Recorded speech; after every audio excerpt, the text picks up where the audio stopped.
ተጠንቀቁ። ጥቁር ድመት መስሏችሁ እንዳትሸወዱ። ይሄ ድመት አይደለም።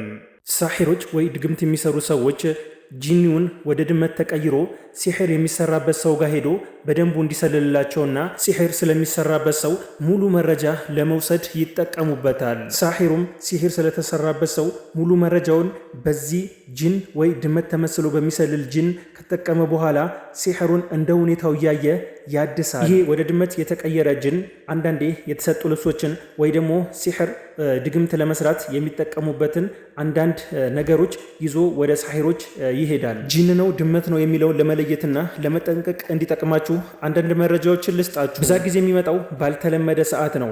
በሩም ዝግ ሆነበት በሩ ደጃፍ ላይ ይተኛል። በትኩረትም ያዳምጣል፣ መረጃ ለመሰብሰብ እንዲጠቅመው። ቤት ውስጥም አለመግባባት ሲፈጠር በትኩረት ይመለከታል። ሌሎች ድመቶችም ከሱ ይሸሻሉ።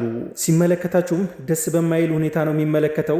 ለረጅም ጊዜም ትኩረት አርግቶ ያያል። ከሱም ለመጠበቅ የአላህን ስም 3 ጊዜ ጥሩ። አዑዙ ቢላሂ ሚነ ሸይጣን ረጂምን በሉ። የዛን ጊዜ ካጠገባችሁ ይሸሻል።